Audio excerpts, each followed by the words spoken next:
Welcome back, YouTubers, to another physics video with me, your host, Zio. Today, we'll be discussing metallic hydrogen and the precursor route to continuous fusion in terrestrial-based systems.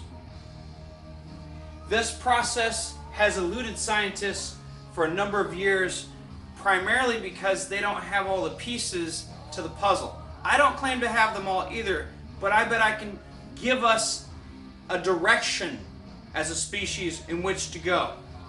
We have before us some new information concerning metallic hydrogen. Metallic hydrogen is the key. Black holes are the key to understanding continuous fusion and how it works. Right now, our current fusion systems, our current fusion reactors, are all firecracker fusion fantasies. Every single one of them. I haven't seen a single one that can create continuous fusion. None of them can. Not a one of them. And I have done the calculations in my head. You're like, oh, well, Zio, how did you do that? Well, I have a pretty darn high IQ and I'm great at visualization. In this case, let's look at the process of how to get fuel into the center of an ongoing fusion reaction. Okay, let's do that. Let's consider the possibility. For example, look in the sky. You go outside right now, look in the sky if the sun is out, look in the sky if the moon is out, and the object creating that light out there tonight, today, is it surrounded by a massively dense cloud of interstellar hydrogen that is constantly feeding it? No. As a matter of fact, it has a solar wind that pushes out from the sun all the time. There's a solar wind. We've designed solar-sailed spacecraft that are going to employ that solar wind coming from the sun to travel out into the outlying reaches of our solar system. So I ask you, you're telling me that for 2 billion years, the sun has been consuming the same fuel? I think you're full of shit. And I'm about to prove it too. And I hope all of you double, triple doctorate scientists are listening, because if you're into fusion systems, you are missing a huge piece of the puzzle. Your fusion systems won't work. They will work in the sense that they will initiate fusion. They will be boop. You're going to get a bang. You're going to get a pop. But you're going to have to repeat that pop. You're aware of that because I've seen some of your designs and where they're going. You won't ever attain continuous fusion with the systems that I've seen you building. Sorry, it won't happen. You're missing a key component. You're missing a bunch of data. You're missing tons of stuff. And if the money that is currently being used to build your facilities, build your test reactors, was rerouted into research and development of protostar systems that mimic protostars, systems that induce, create, and sustain metallic hydrogen here on Earth, you might have a chance. But we both know, or we all know, that's not going to happen, because you all got like, I got 10 doctorates in my hand. I got 30 people, each of them have 2 doctorates apiece, and that all equates more to looking in the sky and saying, oh, all of our shit's wrong. No, it doesn't. And there will be a reckoning in the scientific community when none of you have been able to achieve continuous fusion, and the people that have been funding you say, what is going on? We spend hundreds of millions of dollars on your system and you still don't have it. It's probably good, because you'll probably end up blowing yourselves up. That's just my opinion, because you're basing it on explosion dynamics from kinetic yield systems, most of that from not nuclear reactors, nuclear bomb technology. You know, fusion bomb technology. Okay, why don't you stop while you're ahead? And let's look at some systems that stars use. Now, in my last video, I drew a diagram from beginning to end real fast on how a star forms this metallic focusing array and how it initiates fusion. Now let's look at that particular system, how to initiate and sustain fusion. Where and how does the fusion fuel get into the center of a fusion system?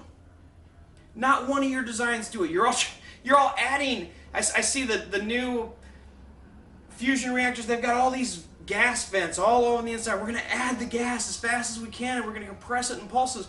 Yeah, you're going to have a pulsed reactor.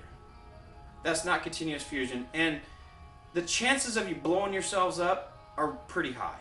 You know, the nuclear initiated, the fission initiated systems that I've seen, you're essentially replacing the fission compaction agent with magnetic fields to initiate a fusion burst. You're creating a bomb in a box. What do you think's going to happen? If you get that thing to work, it's going to go boom one day. If not the first day, first time you try to ramp it up, let's ramp that sucker up on a bunch of other math and crap that's wrong and see what happens. So let's, real quick, I'm going to point to a book I wrote to describe the system. Now that's the core of a sun, of a star. This is not where the fusion takes place. The fusion takes place up here, where, no, actually it's up here, sorry, right there, right there. And it is initiated via lightning. I do admit that. The fusion process is initiated via lightning. But let's look at the compression system. All right, so the basic magnetic field. We have the same array as before. Let's go ahead and draw our array. We have what appears to be a belt, or two belts,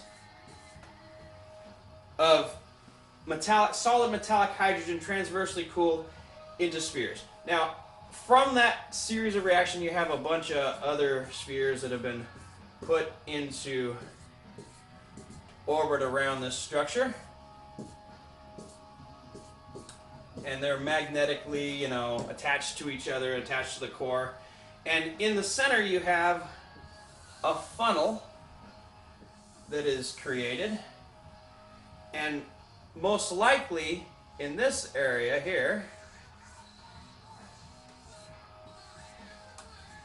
you've probably got something else that forms there, which is an iron core.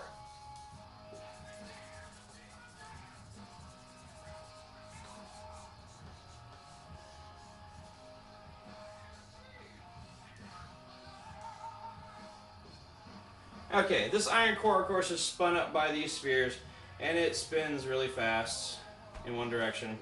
But that's not what's important, or is it important? Because inside that iron core, you have these two little funnels. So you have to have an iron core spinning really fast,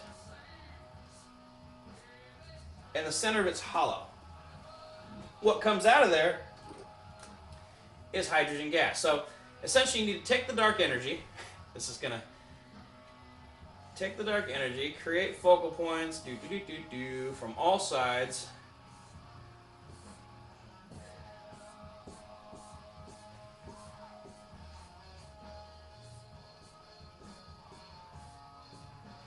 And we can draw this all day long.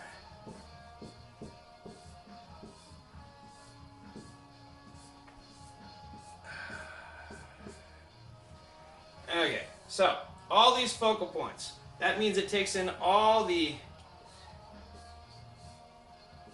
transverse dark energy, happens to be traveling through that quadrant or that area of space, and through the magic of superconductor lensing, it compresses it down into the core of this thing.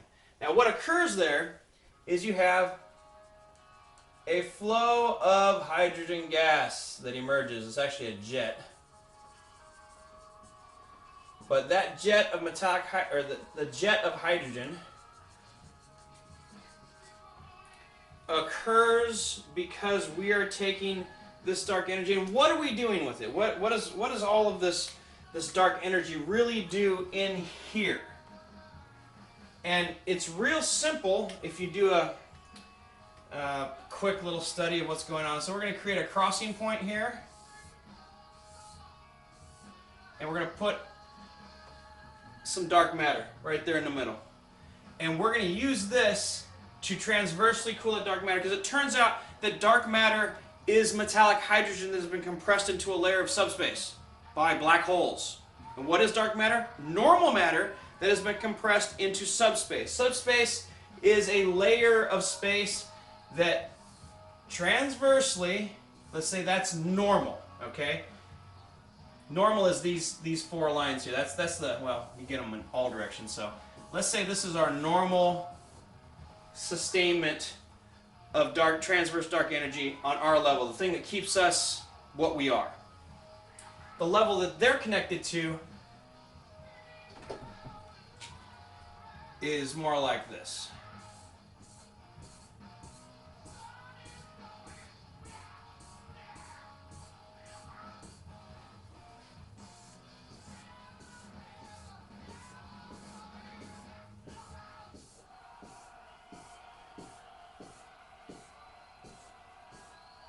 And how appropriate is the song Children of the Sea by Black Sabbath for this presentation? So appropriate. So, because we're going to teach you how to do, and some of you are going to get it right away. Anyway, so you end up having some dark matter that's kind of drawn in there by the process of gravity towards the point of highest mass, in this case right here. Because, see, dark energy, it is the carrier particle system for gravity. It is influenced, projected, focused by superconductors that can, through either ion spin or compressional interactive characteristics based upon relative scale and frequency multiply, like broadband. Let's see, power line broadband. We take a 300 megahertz signature or communication, we inject it onto a 60 hertz carrier wave.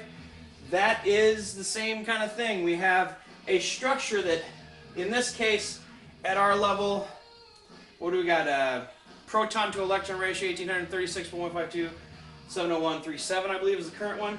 This is similar in the fact that now we have a compression that is at the same frequency multiple, but much higher. So we have this subquantum metallic hydrogen, which is, we will see it in the future as dark matter, detectable dark matter, as soon as we have detectors that can, you know, move upwards of the speed of light instead of trying to move other particles. I mean, we might be able to see it, but most likely we're going to need either reactors that will mimic this or detectors that move near the speed of light and collect this stuff and detect it at that point through a variance in mass. Anyways, oh, we can do it with uranium-235, I believe, too. Alright, so we have some dark matter that is drawn into this point, and when it's drawn into there, this focal point here, but from these right here through that, super spin the thing. And that thing just starts spinning like crazy. Woo! And it attempts a CP violation.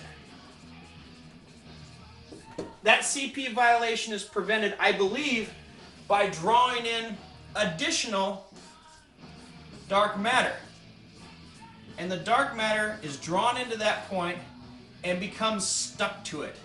And it becomes a globule. And as the globule is essentially pulled up and out from subspace, lots and lots of little tiny metallic hydrogen on a subquantum scale is drawn in, and they get stuck to it because it's attempting a CP violation. It's creating the ultimate dent in space-time.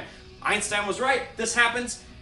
Now we have a CP violation that's attempting, and what's going to try to stop it is the massive dent, because as mass approaches the speed of light, it also approaches infinite mass. So, as dark matter is drawn through this focal point, so we essentially will now look and we'll say, okay, well, where's our dark matter? It's probably going to be along a disk like this. A big disk with big arm-like waves that go away from it.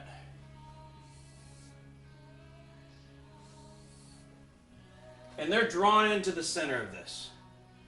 Okay, when that occurs, of course, when the dark matter travels through the center of this reactor, you have this wonderful gyroscopic stabilization system that forms in the center of a star, and it eventually becomes the death of the star, and that is the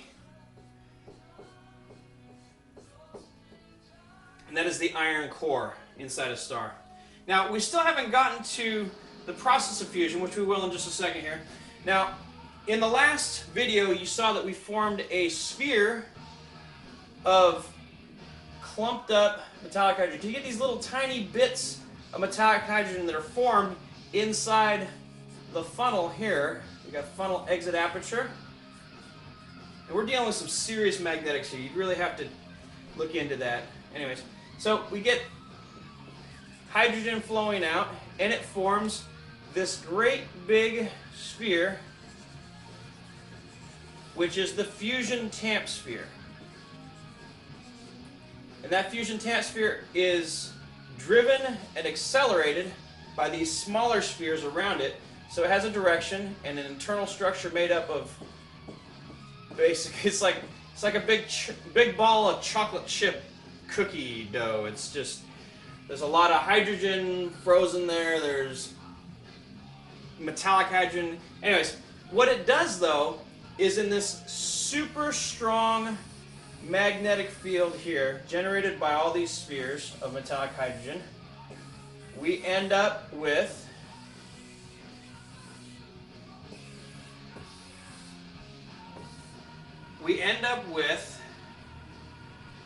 of course this piece right here. Now, how cold is that iron? How cold is it? What's in the center of the sun, Chris? It's super, super hot. Wrong. It's super, super cold, because we have a gas that's coming up essentially from subspace, woo, and spinning up, and it's exiting constantly. It's going this way all the time, and it is carrying with it away the heat of that iron, making it superconductive. So now we have a superconductive iron core in the center of the sun, shaped like a top, and it spins super, super, super fast. And that process, I think I covered that in here. It's a triple stage cooling system in the iron core. I definitely detailed that. Yeah, here it is. That is detailed here in my book in the iron core, and that's of course a leftover in iron core. That's the correct orientation like that. It's spinning. It continues to spin after a star blows up. It looks like we have a Ronin coil effect from linear acceleration, a Venturi effect, which is the gas cooling, and I think, oh, I left that diagram out of this book. That sucks. All right, I had another diagram. Oh, here it is. Is that it? No, that's not it. Ah, here it is. All right, so there's an Elliott refrigeration effect that's seen, and there's a Venturi gas effect that's seen too. So there's dual stage cooling, not to mention you have a cooling effect from the gases rushing out. So let's just deal with that right now. So we've got this magnetic field which is obviously being generated.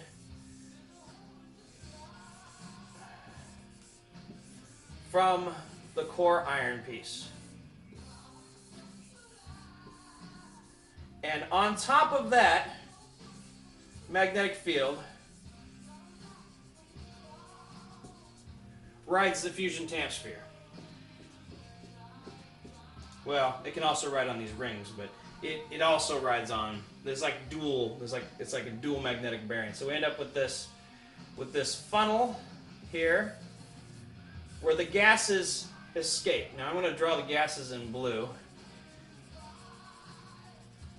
all the way to the core. Now look at this. This particular, now we're going to put where it squeezes through past the imperfect fusion tamp sphere. All right.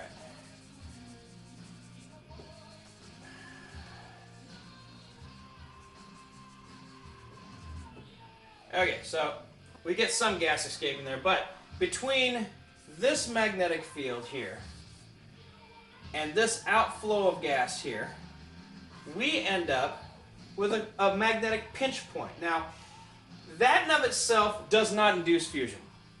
Just compressing it isn't enough. You need something more. In the gas clouds surrounding this, in the gas clouds that surround this, this is pre-fusion.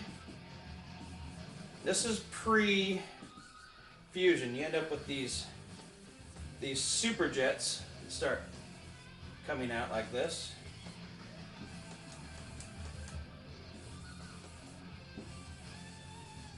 You get these superjets that start emerging from a protostar. Now remember, we still have not achieved fusion yet. This is not a fusion system. This is a precursor to a fusion system. So we have our CP violation attempt, so it's drawing in dark matter. That's dark matter in the middle. So we got dark matter,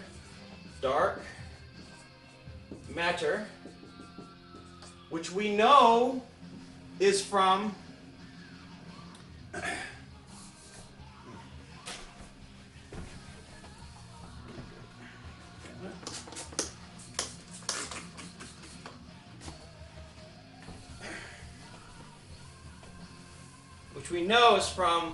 passing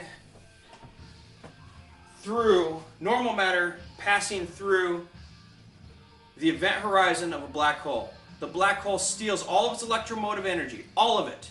All the electron-based energies, all the electrons are grabbed and added to the spinning event horizon of the black hole. That's the engine spinning around. And when the rest of the matter, the gluonic or the quark leftovers are passed through that area, they super compress. They squish down and they enter a layer of compression that is a step below us, that is put there by black holes, has been put there by black holes, has existed there since the beginning of time. It's a higher frequency. It's a higher frequency of dark energy. So did it come from this, or has it come from an infinite underverse?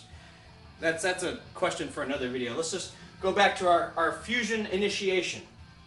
Now, so far, this looks nothing like the current fusion reactors. The current fusion reactors, they've got jets on the outside pushing the gas in. Look, the gas comes from the middle. The gas comes from here, in the middle. Right here. Look, in here. Through a CP violation. Do you have any CP violation in your fusion reactors? I guess it's not going to work. Too bad. If you did, it would. So we've got this effect going on right here. And what happens is these spheres form and they prevent the flow of gas from this CP violation from exiting. They're tamping the reaction. And they create magnetic friction. The magnetic friction occurs here, here, and here, where the gases are superjetting. However, just magnetic friction and super compressed gas and the compression from the magnetic tamp sphere, the super dense tamp spheres, that's not enough for fusion. You need one more thing. So you get these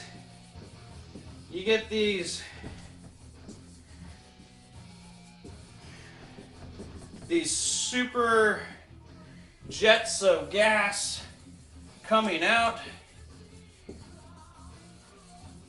and you can see these jets project out into space. They punch through the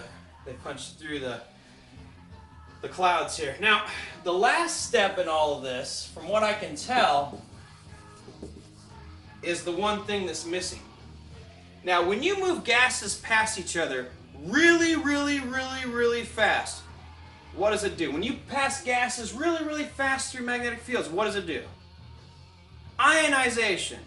Charging the electron fields, giving them an electron field. You know, before they're pretty naked, they're coming up from nothing, and they're emerging into our level of reality, and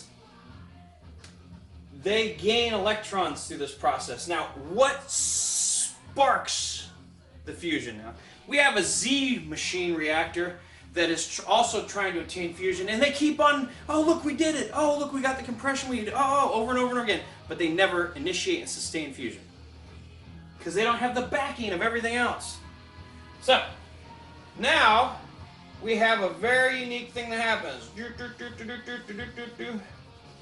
We have a lightning bolt that forms in the gas,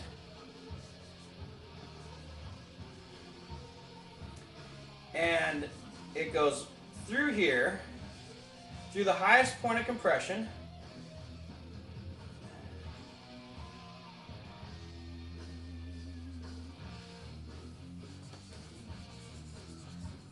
passes through the highest point all the way down to the iron core. It actually uses the iron core as a ground. And when it does that,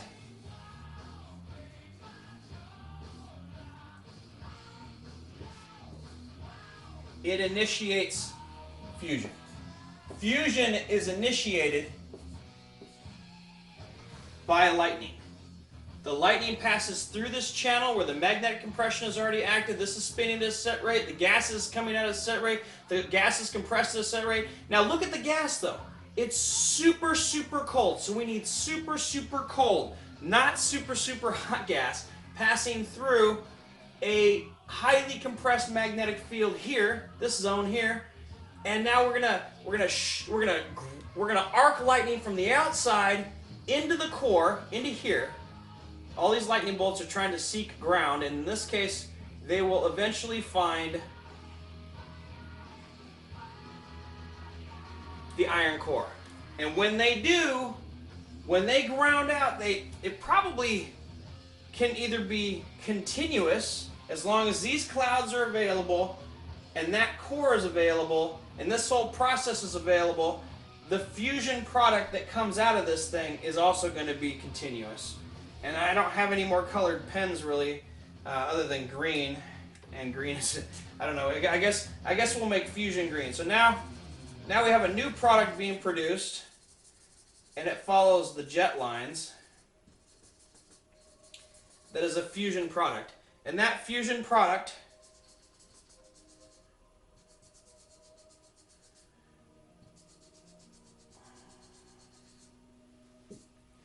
goes out, and of course, just like I drew before, you end up with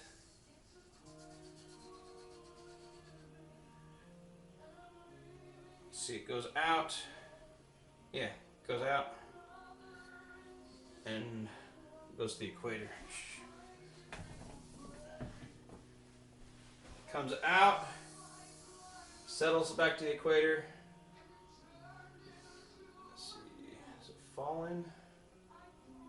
Nope, it goes out and back around.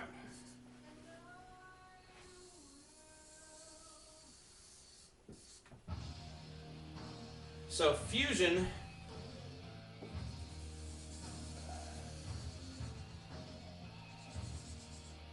look at my circle. It's horrible. Look at that. Bad circle. Bad Zio. Alright, can't even draw a circle today. Alright, so goes out and back down, settles back down there, comes out here,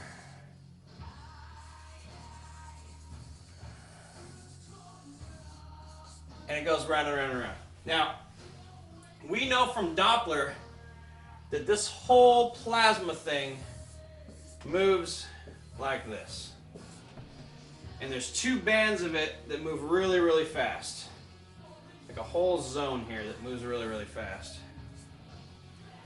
And that's essentially how the plasma moves around. You can see it's being accelerated by the orientation of all of these double helix fusion star pearls, or dark energy focusing pearls. You've got a complete fusion system. The energy. Now, are all of these dark matter particles or bodies of mass, are every single one of them perfectly inflated by this transverse expander or CP violator. Let's just start naming this crap because there's no name for this stuff. So this is the expander core. Okay, and this is iron. These balls are metallic hydrogen. Okay, this is dark energy.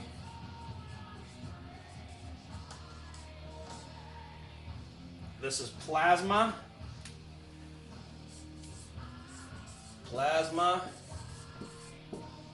Okay. My question and my, I guess, answer to that question is, where the hell are all the electrons coming from for this system? And that's from CP violation failures equals electrons and hadron byproducts. Go. So CP violation failures, that's dark matter that has not successfully been expanded to our layer of transverse binding energy sustainment, turn into hadron byproducts. Electrons, pieces of quarks, all the other junk, heat, lots of heat. Energy, gamma, I mean, you got all this stuff that's going to be, so you're going to have of course you're going to have like a soft serve swirl here. That's going to be kind of cool. And that might be what turns those things, come to think of it.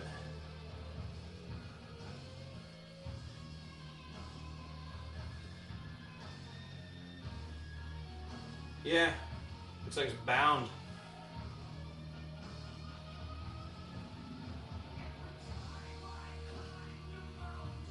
Okay, that looks pretty good.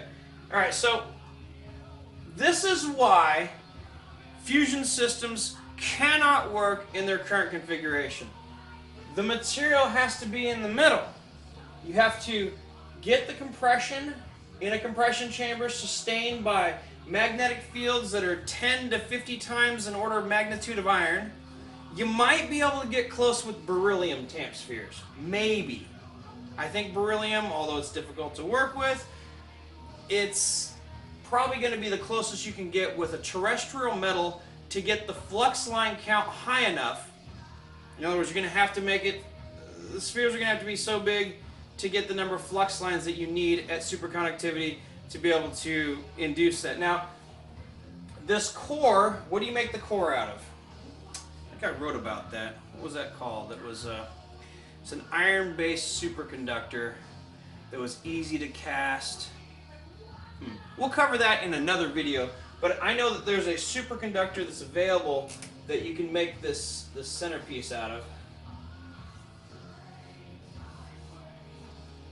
And I think that's going to be it for today. We covered this. This is where the fuel comes from. The fuel comes from dark matter. So black holes are actually powering stars by the amount of dark matter, and it's a couple things.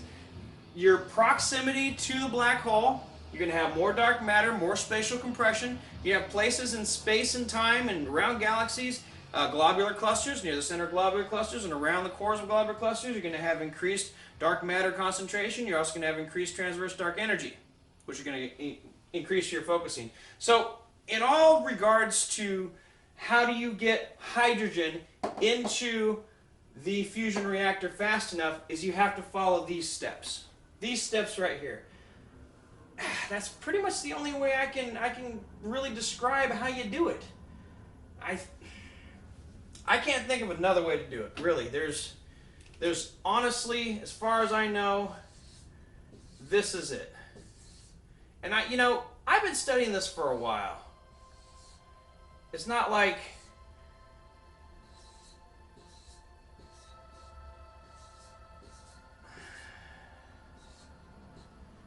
it's going to be easy to do this, because it won't.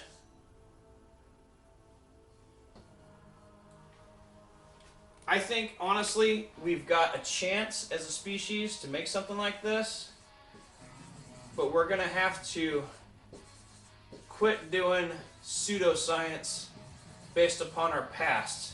We're going to have to look to the future of science, the future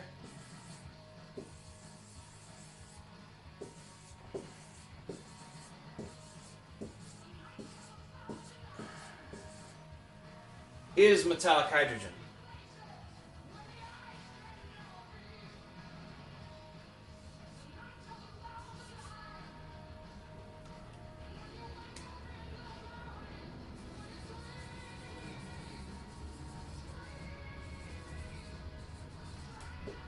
There we go.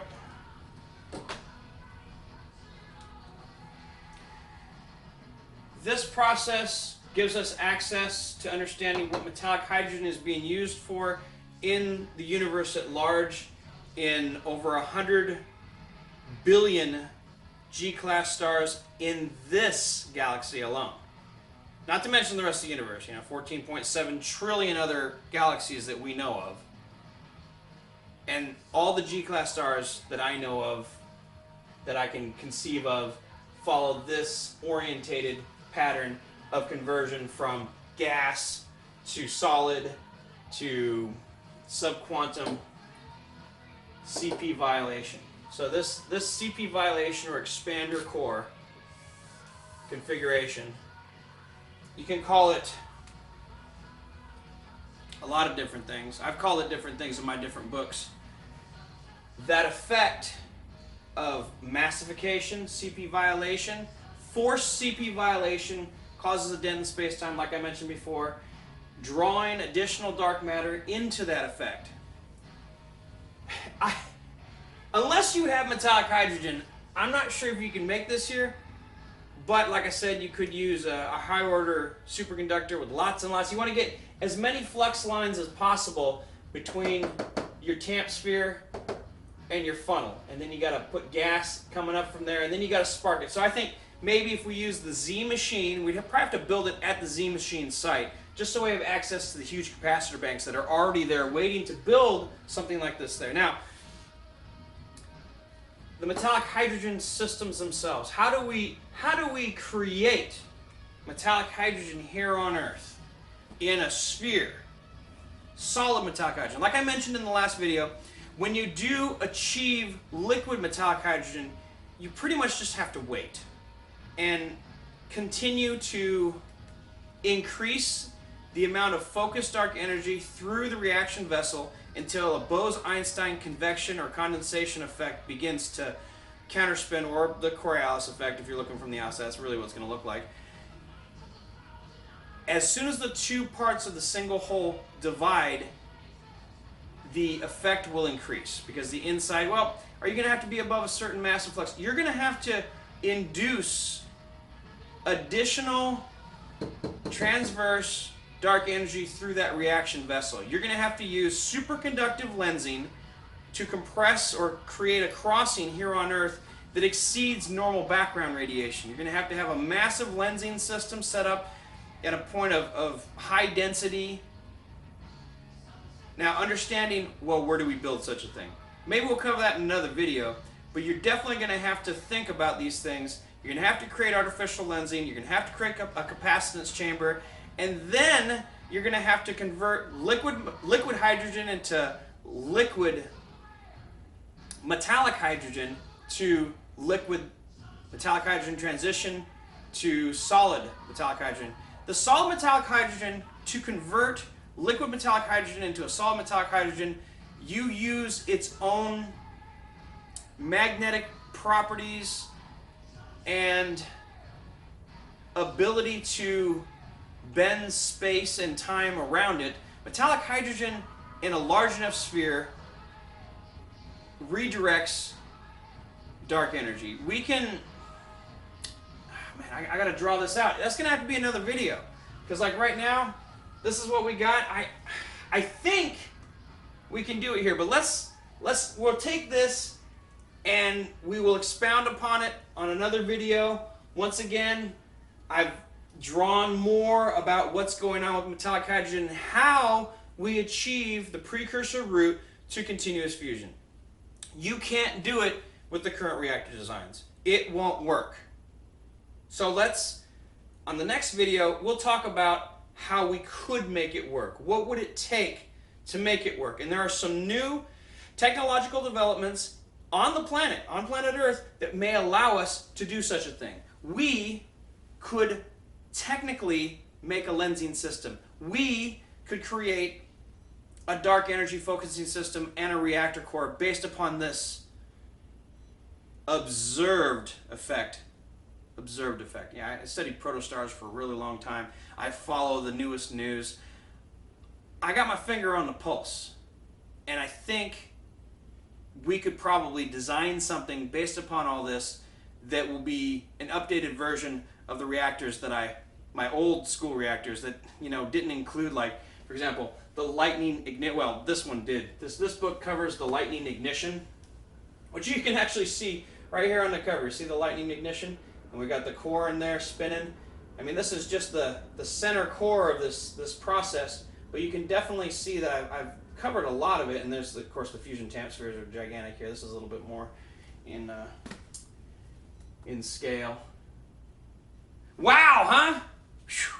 That's a lot to go over. All right, I'm going to take a break. I suggest you do too. Feel free to comment below on the video. I'd love to hear from you. Love to hear your thoughts on this, and we'll see you again soon.